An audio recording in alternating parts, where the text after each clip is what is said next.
dari mahasiswa semester 4 Prodi Pendidikan Bahasa Indonesia STKIP PGRI Jombang Angkatan 2021. Enjoy for watching guys. Waalaikumsalam warahmatullahi wabarakatuh. Perkenalan dulu nggih. Perkenalkan, nama saya Sinta Saya dari STKIP PGRI Jombang Prodi Pendidikan Bahasa Indonesia.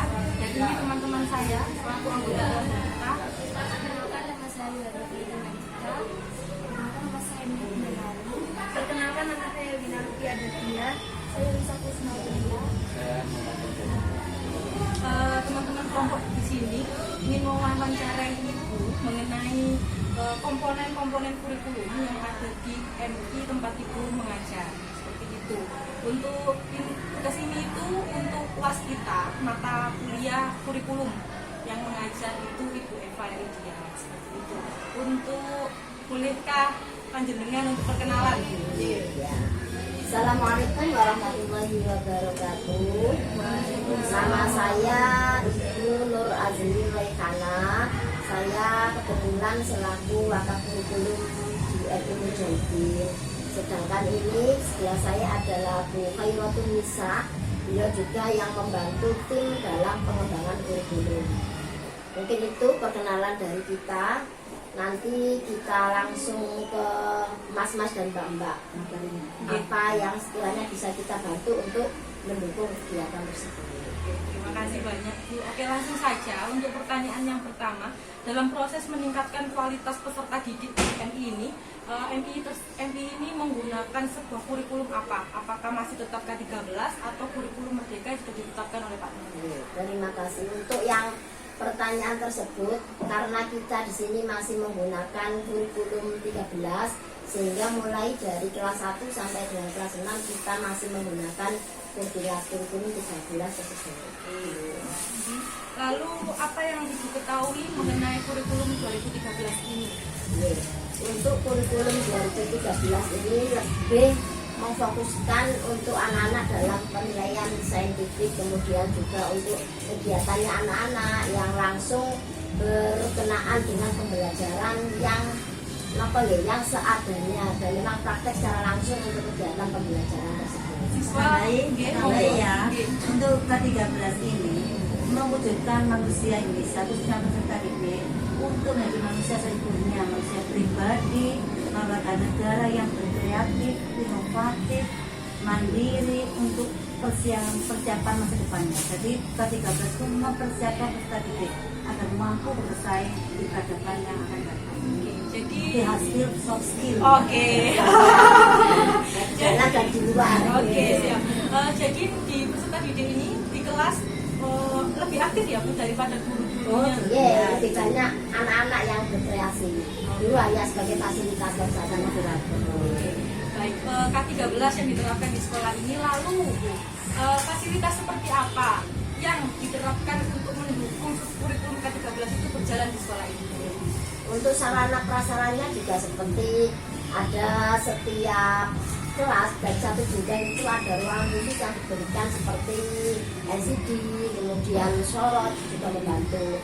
Kemudian yang kedua, sarana prasarana yang menunjang seperti ada buku-buku, karena kebetulan kita perpustakaannya ruangannya tidak ada, jadi ada sudut baca yang bisa digunakan untuk anak-anak. Kemudian untuk setiap 1 bulan sekali juga kita adakan anak-anak untuk tampil ke depan biar mereka juga pernah melaksanakan literasi dari kegiatan yang pernah dilakukan di sekolah. Yang penting kita juga melihat minat bakatnya anak-anak, terus kita salurkan sesuai dengan minat dan bakatnya anak-anak tersebut.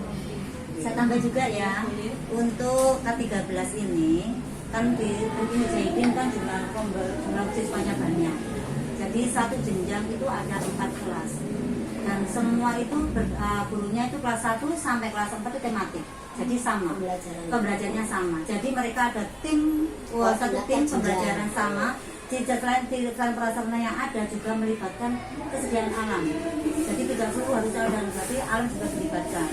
Kadang-kadang dibawa ke mana sesuai tema itu, contohnya hemat energi. Kadang-kadang apa yang menjadi hati-hati tidak selalu di kelas.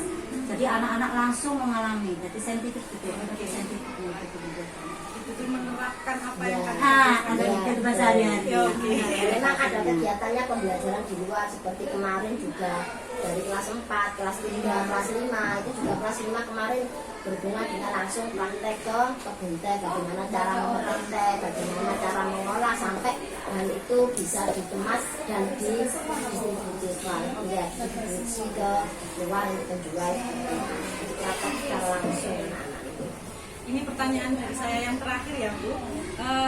Dari pihak MI sendiri, apakah kalau misal ya Bu, K13 ditunjukkan otomatis semua elemen yang ada di sekolah harus mendukung, betul ya?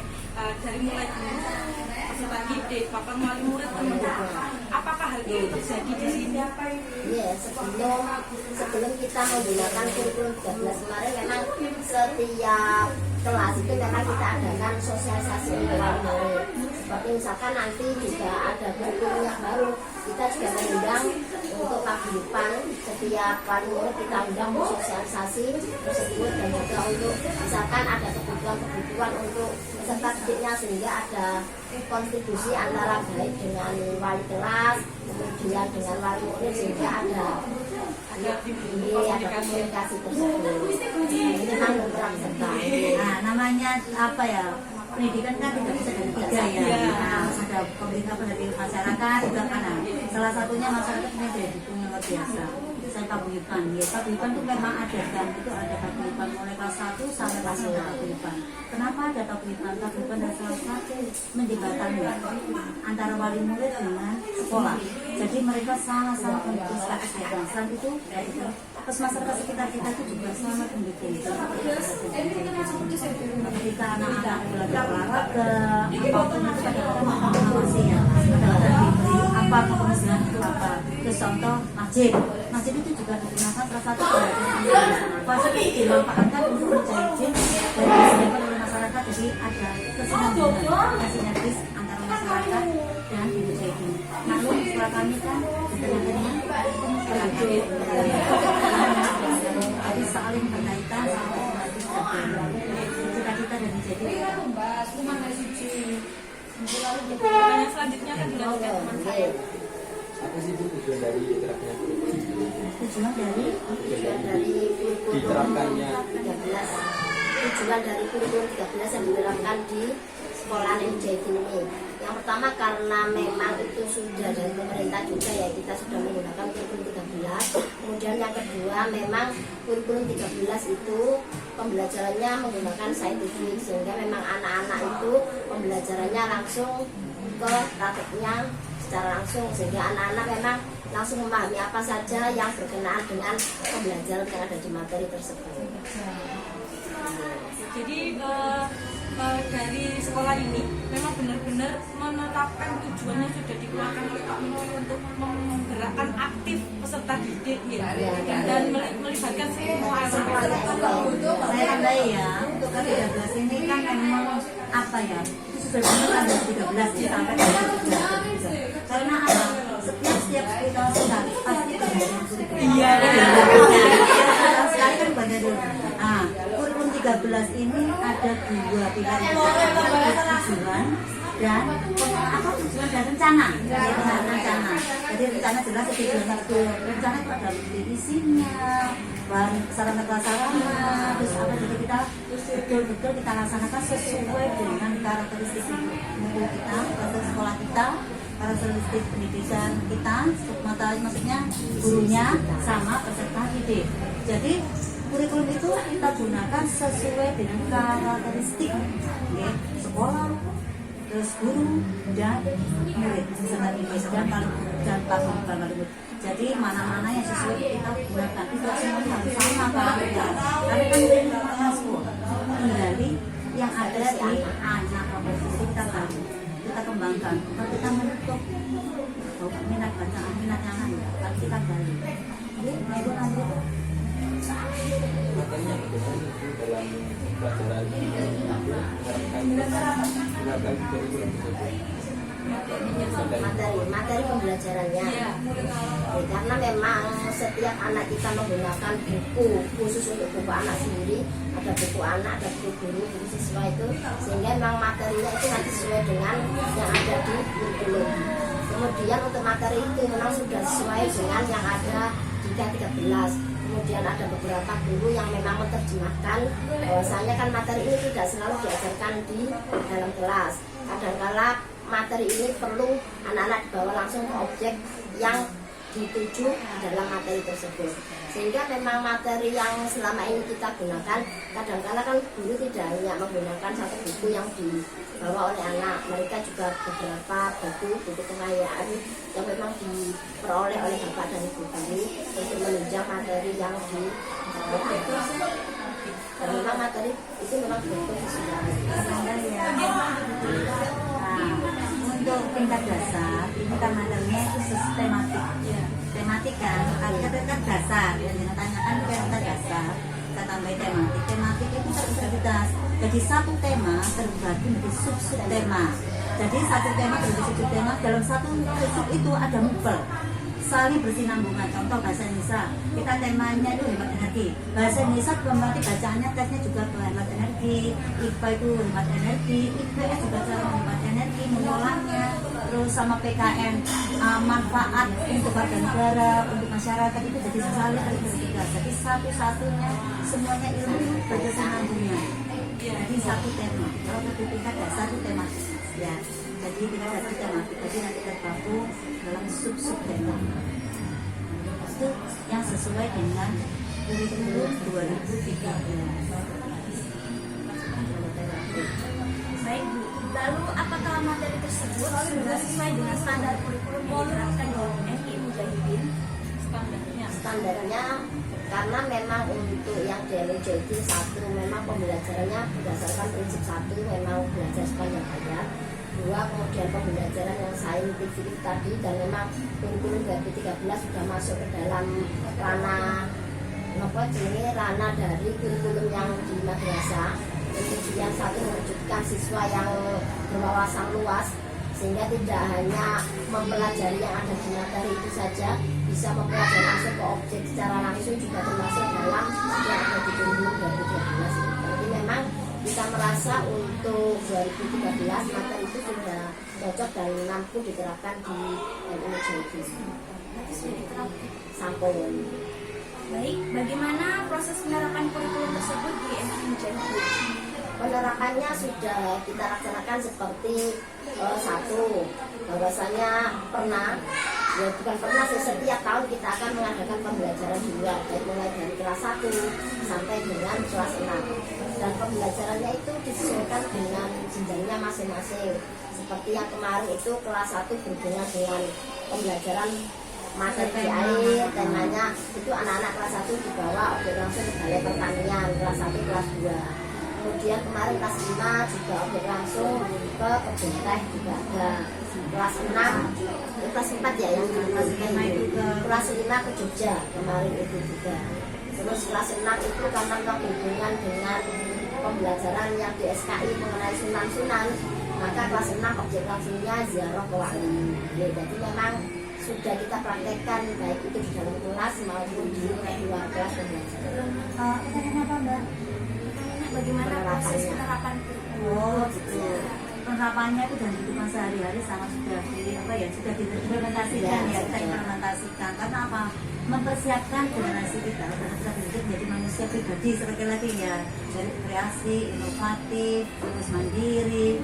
Jadi itu kita terapkan. Terus misalnya sekali lagi kita juga kalau di bawah naungan Kemenag kita juga punya Sabjapun. Itu membentuk generasi. Misalnya FI Mujahidin ini tidak selain juga mengadopsi dari Dinas juga punya Kemenag ya. Jadi kita mempersiapkan generasi yang bermartabat dan berprestasi. Jadi bermartabat itu apa? Generasi yang punya akhlak karimah sesuai dengan karakter yang muncul nanti.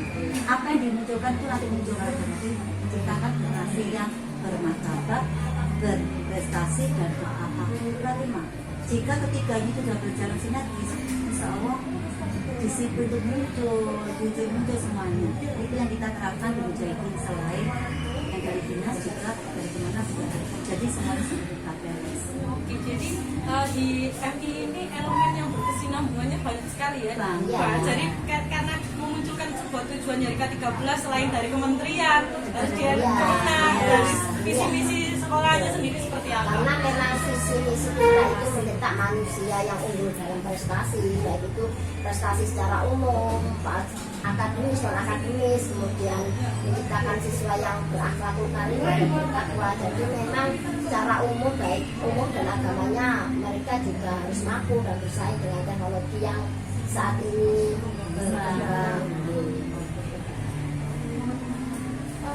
Ini lalu apakah para guru secara otomatis sudah menerapkan kurikulum tersebut saat proses pembelajaran berlangsung?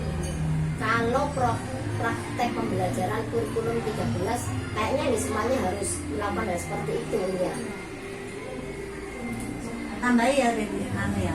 Ini kurikulum 2013 pun hampir berakhir kan? Iya. Kita kan mulai tahun 2013 sampai 2023. Jelas 10 tahun terakhir ini para guru sudah melaksanakan 100%. Bahkan ya sudah mahir rata-rata, karena sudah terbiasa. Nanti yang tadi kita merdeka ini kita masih belajar. Ya. Dua proyeknya untuk Kemenang tahun 2024 ya, 2024. Tahun depan aja Tahun ajaran baru 2024. Belum Yang sekarang ini K13. ya, kelas 1 sampai kelas 6. Oke. Untuk tahun depan kelas 1 dan kelas 4 baru mulai kurikulum Ini sesuai dengan sebenarnya yang pernah saya baca bahwasanya kalau di sekolah dasar untuk penerapan kurikulum merdeka itu hanya diterapkan untuk kelas 1 dan kelas 4. dulu. Pilot project. Oh iya. Ya. Tapi untuk yang Signas berarti tahun depan sudah mulai kelas 2 dan kelas 5. Itu yang Kemenang baru tahun depan ini kita menginjak kelas 1 dan kelas 4. Apa saja strategi yang disiapkan dari guru saat melakukan kurikulum tersebut? Kurikulum yang 2013 atau 2000. Jadi untuk dijelaskan ya awalnya juga dari berarti kan sudah 10 tahun nih Bu. Iya. Kan itu otomatis dulu persiapannya seperti apa. Iya. Lalu nanti pertanyaannya bisa berkembang nih. Mau persiapan untuk umurnya seperti apa? Oh iya iya, aku yang ngalami. Ya, saya yang ngalami. Ini enggak tahu. Kan punya Ini yang guru tematik kebetulan memang beliau ini baru mengajarnya pas di kelas 4 ya. Iya, Aktifnya kurikulum 2013. Saya kurikulum 2013 itu dilaksanakan di Mujahidin tahun 2013 ya. Itu kelas 1 dan kelas 4. Itu saya di kelas 4 jadi saya ngajar K13 itu matematik. Prosesnya seperti itu. Prosesnya itu satu, kita kerjasama dengan Kelangga karena kita sudah MU, jadi kita sharingnya dengan Kelangga dan diadakan pelatihan untuk bagaimana K13 kurikulum, bagaimana cara mengeksplorasi anak, bagaimana cara pembuatan soal yang K13 itu, bagaimana nilai K13 yang nilai K4, kan ada proyek portofolio praktek kan, itu juga kita pelajari. Kalau nilai K3 kan kita semua sudah tahu dari zaman kurikulum BSA sampai sekarang masih ada K3. Yang muncul itu ada K4, ada K1. K1 itu apa ya? Spiritual. K2 sosial, K3 kognitif, K4 keterampilan. Yang baru bagi kami itu K4, K2 dan K3. K1 berhubung apa? Tapi sebenarnya memang sudah dilaksanakan dari dulu, tapi namanya kan berubah, ya kan berubah. Jadi sudah kami terapkan dari mulai zaman kita, saya juga pernah ngajarkan SP ya, kita kan SP. Jadi kita munculkan nilai K4 muncul, K3 muncul, K1 muncul, K2 muncul. Cara K1 itu apa? Anak-anak disuruh untuk menilai dirinya sendiri. Enggak menilai dirinya sendiri tentang keagamaan. Oke, kasih angket. Iya, kasih angket. Kasih angket. Satu, dia itu muncul, kejujurannya muncul. Terus satu temannya menilai. Itu yang K1. K2 juga gitu. Dia juga menilai dirinya sendiri, menilai temannya juga menilai, guru juga menilai. Kalau K3 jelas gurunya ya, K4 juga gurunya. Jadi itu saling apa ya, balance lah. Kita bisa menilai diri sendiri apa yang kurang dari dirinya, apa yang lebih, nanti kita sama-sama untuk dari semua untuk termotivasi. Oh, temanku si A itu rajin sholat, aku belum. Nah, akhirnya termotivasi kan. Nah, si B ini sosialnya dia tuh sebenarnya gelut, tukaran aja ya. Dia mungkin punya kelebihan, oh besok ini jadi pegulat, jadi polisi, ya kita kan nggak tahu. Jadi sekarang tidak ada kalimat jas bahwa anak tidak bisa, tidak ada ranking. Tidak ada ranking. Kenapa tidak ada ranking? Semua anak punya kelebihan. Tidak ada anak yang kurang. Allah itu menciptakan manusia itu. Karena memang kadang-kala itu ada yang anak itu kelebihan di ketiganya, dan ada yang kelebihan di keempatnya. Kadang-kala dia muncul. kadang-kala KI 1, KI 3-nya anak itu dominan, ternyata KI 4-nya Belum tentu. ini dominan. Makanya tidak ada peningkat akhirnya. Jadi dinominasi, jadi semua anak itu punya kelebihan, bisa DKI 1-nya, bisa DKI 2-nya, bisa DKI 3-nya, bisa DKI 4-nya. Ya kan? Kalau kita tuh kalau KI 3 kawan khusus belum tentu. Ya, jadi KI 1, KI 2, KI 3 di atas masih bisa itu saling dikaitkan. Karena apa? Setiap anak punya kelebihan. Kita tidak boleh menjudge anak tidak bisa. Untuk KI 13 tidak ada peringkat, semuanya hebat. Dan kasih dapat kasih motivasi. Anak ini bagus itu motivasinya berhasil. Kalau mereka bertanya, mereka biasanya menyesalkan mindsetnya orang tua zaman dulu kan gitu ya. Nah, mindsetnya mesti anak saya peringkat berapa bu? Semuanya hebat, nggak ada yang nggak bisa. Itu. Terus ada KKN. Saja ada KKN. Nah, KKN itu keputusan minimal belajar. Kita KKN-nya 80 untuk semua muper tinggi ya, yang tinggi. Karena apa ya? Semuanya 80. Karena di sini ketika mau masuk ke mujahidin ada observasi psikolog. Jadi kita tahu. Ada standarnya ya Bu. Iya. Masuk di sini standarnya harus seperti ini, seperti ini. Ini untuk tahitinya sendiri. Ya, kita juga kelas 1. Oke. Memang ada tes observasi kan. Observasi itu ya pakai angka juga, terus wawancara dengan wali muridnya juga. Dia nanti bisa memilah anak ini mempunyai minat apa, bakat apa, gitu. Sesuai dengan nanti bisa dijadikan pedoman untuk menuju ke benarannya itu. Ya, karena umur kan juga salah satunya tes menggunakan diagnostis seperti itu.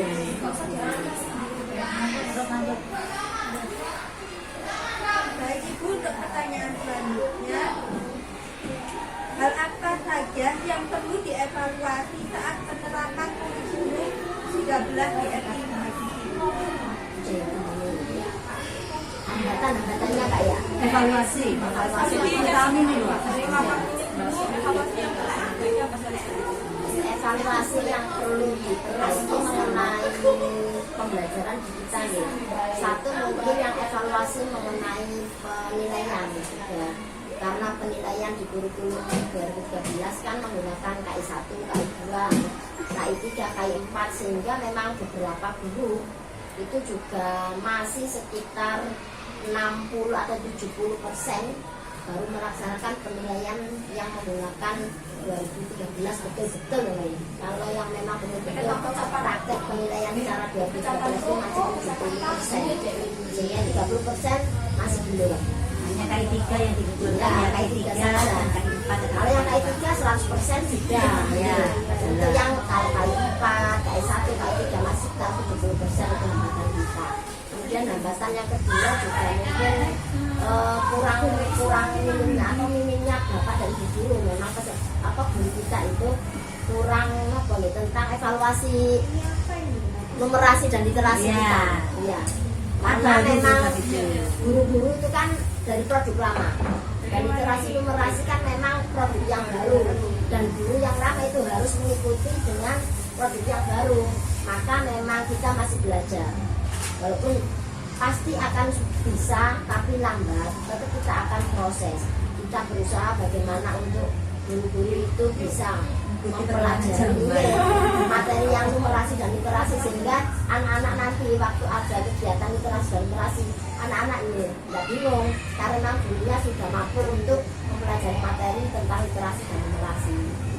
Itu hambatan kita penilaian. Terus yang kedua adalah guru, ketiga kan sarana prasarana. sarana prasarana itu harus mendukung. Kalau memang kita harus 100% itu memang setiap kelas itu harus ada sarana prasarana yang mendukung.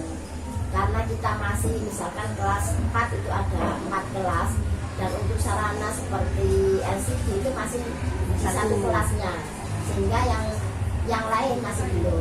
Oke, misal kita kelasnya ada 24 kelas, jadi untuk satu kelas yang ada LCD, ada alat-alat audionya masih satu kelas per jenjang. Jadi hambatannya itu tadi. Ternyata ada bergantian. Akhirnya enggak apa ya? Maksimal. Itu hambatan-hambatan kita. Kita juga ada lab komputer. Ya, ada lab komputer. Lab komputer itu makan berapa ya? 30 tapi sejalan. Yang jalan sekitar 18-an. Kita yang akmi itu berapa? 20 kan? Akmi itu 15. Nah, itu adalah komputer salah satu untuk IT ya, perkembangan IT kan anak kami juga itu mengikuti perkembangan zaman. Kita ada lab, ada pembelajaran TIK itu, terus habis itu karena jumlah kami itu banyak, ya akhirnya diganti buat bersamaan, jadi gantian sisipan. Itulah kendala kami sarana prasarana. Maksudnya kami itu sudah ikut perkembangan zaman, tapi seperti ini perkembangannya nggak bisa. Terus perpus saja untuk membuka literasi dan numerasi tadi perpus. Kita ruangannya enggak ada. Salah satunya apa? Kita harus baca tiap kelas. Itu salah satu cara menunjukkan guru tentang numerasi literasi. Bagaimana cara mensiasati gitu. Ada lagi? Untuk pertanyaan selanjutnya, apakah sarana dan prasarana di MI Mujahidin saat ini sudah mendukung dalam penerapan kurikulum? Kalau mendukung sekitar 80%,